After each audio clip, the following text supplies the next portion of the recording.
Tandur turina alon-alon nok Tegalan tandurana sukun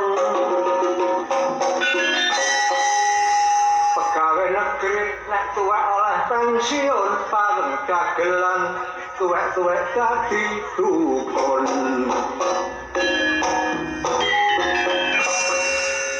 sing penting duduk dukun cabul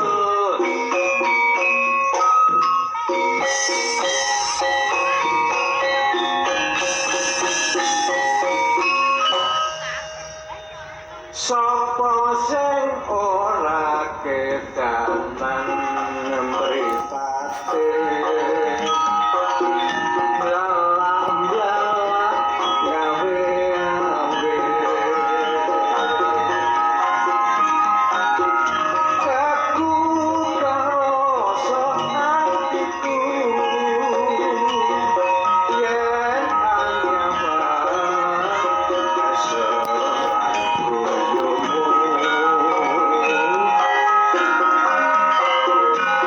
sayange anakku loro wis duka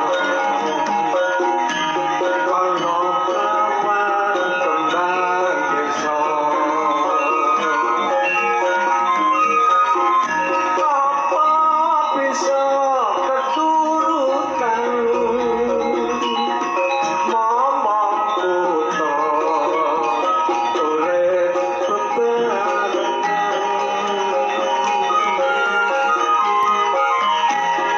aku kecanan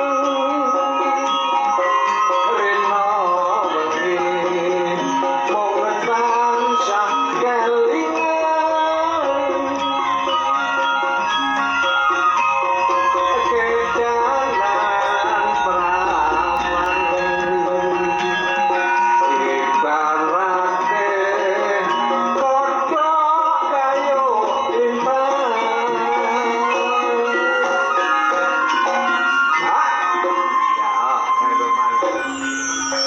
tak rewangi pati geni pamrih karep telu atine aku ora bakal rapi ya mung sliramu kenya tak enteni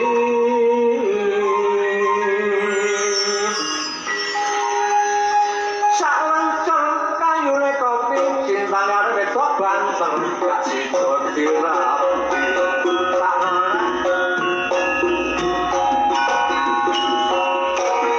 monggo mirengaken gendeng julan jole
wani langsung nyambut. Cak Joko sadurunge nata kasih monggo katuran dahar. Teng wingi panggung diaturi dahar kula percaya masakane ibu mbok biasane percaya. Kula ajeng imbuh sungkan bareng imbuh kula ngantek tak kei sego pindho. Masakane sik cuma sayang kasihan. Ada tak gaduh lawe dhisik. Bareng aku imbuh ping 3 wis pas. Cak, ya perlu tindak duta.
Sukses. Allahumma amin. Dicelakaken kalian rezeki dipun tebihaken balak kelawan bilahi. Iki lho pancane akeh. Niki pun nglumpuk ana kadang kula sing saking Keranggan Cak Katon. Mari ngono si Gunung Kawi Cak Ambul. Ana Giarto sing saka Pakis Cak Mario. Kok nglumpuk. Wis pun kuwatir nih. Kanggo nyengkuyung pagelaran sakniki. Cuma kula niki lho ketemu adik kula Sita niki. Waduh. Urip kan liyane sambat. Ya apa kok aku iki ndek panggung supaya iso ndang melejit kaya awakmu karo kanca-kanca ya apa ya ono carane. Ya apa iki karepe? Ngono iki lho kok. Ya apa gak jelas no? Oh tidak. Lah kan iku semai lho sing tepak Dik. Lawang semayane. Iya. Semua jam piro kan ayo. Jam 10. Lah tak enteni nganti jam 10. Kon gak kon yo apa sih iki? Aku senang pakis. Jam 11 kan pakis Jan. Lah ngono kancane kon saseng Dik Lawang jam 10 ae. Wes sepurane aja kau. Cara kemarin pakis nang negati kok kapal mudun. Kapal orang mudun. Padha kok kan iku kapal masuk sak jujure lek wayahe teko nggone bandara wae mudun ayo terbang yo terbang. Gak usah Kepikir lo. Kena kapal mudun lo. Aku mau tandani suwe lah mudun. Aku paling nangsang kaya kapal. wah kon iku. Lah di Malang iku berarti bandarane kan Abdul Rahman Saleh. Oh iya. Konteni yo kamu. Tandani. Akhirnya ya apa? Aku tandani suwe gak betul. Terus aku budal. Mantap kene mau jam 3. Ingene kon curhat. Kok kon lek julan-juli kok goyanganmu enak banget. Penak. Lo tak masuk kan ini. Kalau jogetmu ini lemes. Penak. Kamu nggak jamu apa sih kok? Lho, ana resepe.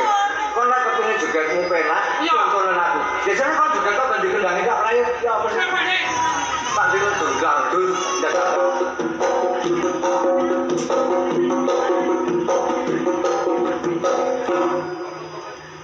Lah kon niku lho joget kaya ngono kan penak. Ya apa kan jogetane sik kalah karo berat kon niku. Musuh kalah kok. Nek jam iki wis penak rek. Penak apa jogetanmu ngono enak. Kon ya ana resepe. Contohnya aku. Ah, Lek kepengin jogetanmu penak, ya. belajar nulis. Baca nulis. Iya. Wah biasa aku yang nulis kok. Aku bener aku mesti nulis. Makan teko aku mesti nulis. Kan nulis di dhuwure kertas iku. Pak. Iya wis kulino aku kulino. Nulis di dhuwure buku. Iya, nek pulpen tak tulis. Iki jenenge Python wis tak tulis ora ngono. Iki double telu iki perkara kapan bayar. Kan kapan bayar nonton. Mekar. Kulino ora nulis ae.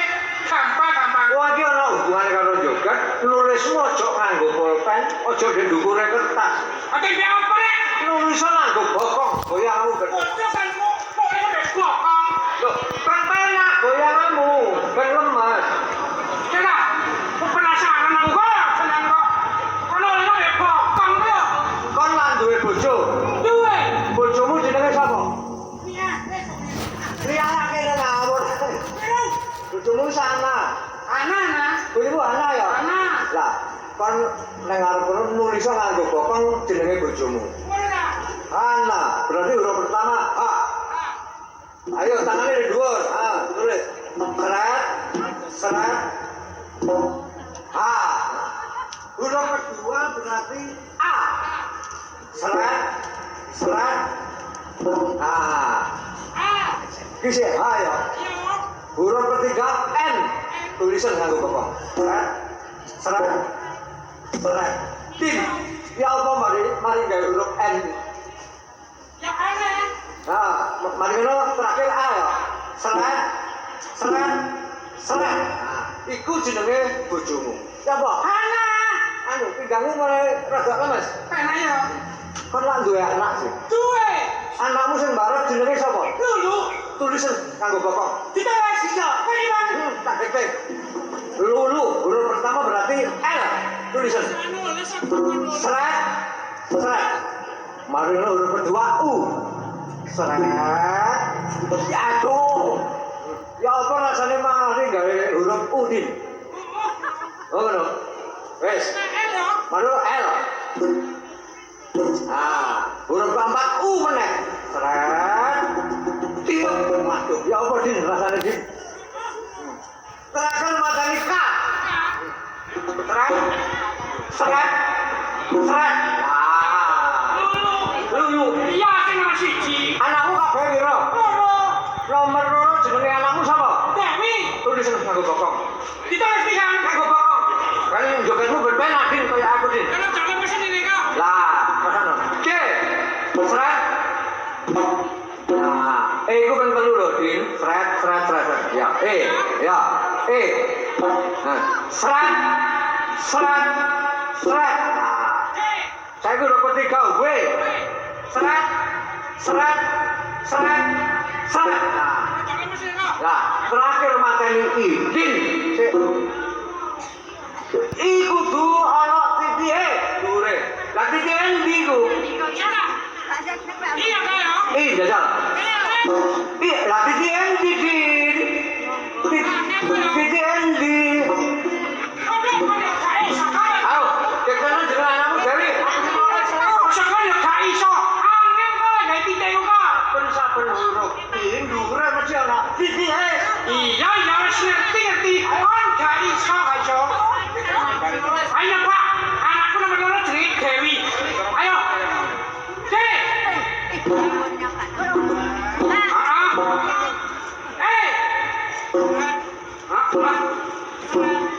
Ya, Dek. Weh.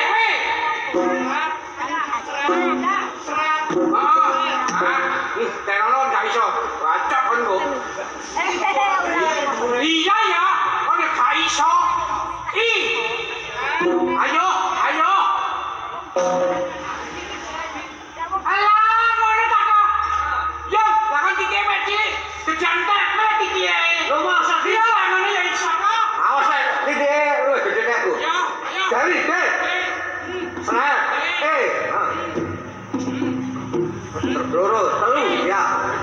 Gue, seret.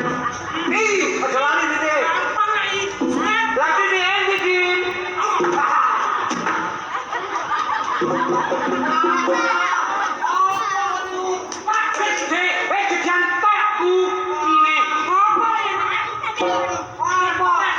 Dadi kok ngene kaya ongkong-ongkong.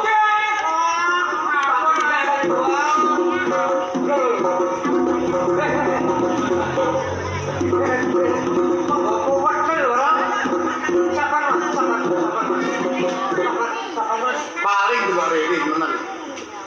Pegel aku. Tak patel menang. Loh, sabar mas. Sabar. Loh, Gak sabar-sabaran.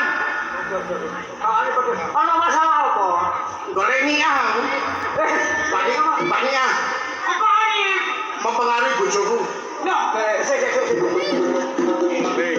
Tekan. Umi ini mempengaruhi bojomu. Iya temenan. Lho masalah apa? Sampai nang bulurah barang. Lah kok mempengaruhi bojoku. Bulurah belani niat. Stop. Biar kok dirembok sik aja ora emosi kon niku. Lah kok bojoku Mas. Iya. Wis sepurane sing akeh ya Mas ya. Aku saiki dijak niat apa melok kabeh. Ora pegel aku. Lho. Lah iku programe kon pemerintah ya. Seneng kudune kon. Lah kok kakek niat mengaruhi karo bulurah. Iya. Melok kabeh. Kak, apa kemantesan gak melok kabeh? Tak ada hujan, gak ada hujan panas, gak ada panasan nyambut gaya aku gak ada keluarga. Lah kok sakit melok kabeh? Ganteng dia aku di kabeh. Lho lah. Ganteng dia di kabeh. Aku percaya temenan. Gagal paham. Sabar-sabaran. Kok iso ganteng di kabeh lho. Aku kare ini biyen iki gak lara ya kuwi bojoku. Iya. Lah kok tuwa anakku akeh lah kok melok kabeh. Ganteng dia di kabeh. Kabeh ku anggere jenenge wong lho ta. Kon barang iki pisan kon. Iya, sabar. Barang pisan kon. Kon iku gagal paham. Kabeh iku Kabeh iku jelas ganteng aku. ngene lho to. Gak ganteng, gak kira kepriye karo aku. Niat ngejak kabeh Gusti. Kabeh iku dudu jenenge wong. Kabeh iku singkatane, kepanjangane keluarga berencana. Lah kok jenenge wong? Kaya endi karo aku?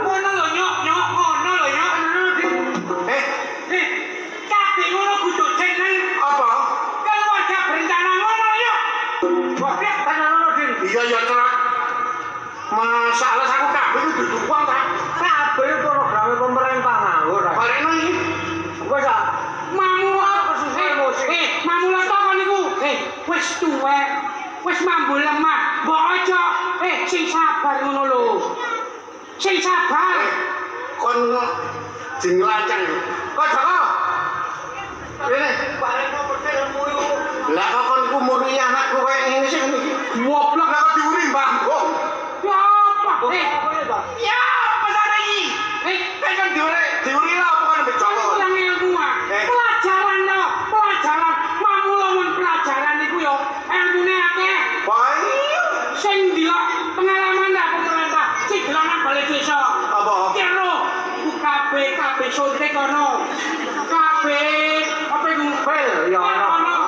barang ngono. Tak ono tak kene. Dadi programin emang kok. Iya, apa? Wah, salah. Ora bikin lagi Sepurane. Ora belajari kanca, belajari anakku sing genawamu. Ora dibelajari kelawak barang lho. Nyanyi ra apa saking sume bantengan. Berat ah. nyanyi yo. Ngono lho kok. Iya iya. Ngomong wis nemen. Lah, Nyanyi lagu yo apa sih umpamane? lho lagu niku nostalgia ono, lagu anyar, lagu pop ono. Lah, tinggal lagu pop. Malu, aku malu. Oh. Enak, ya ya. Malu, aku malu.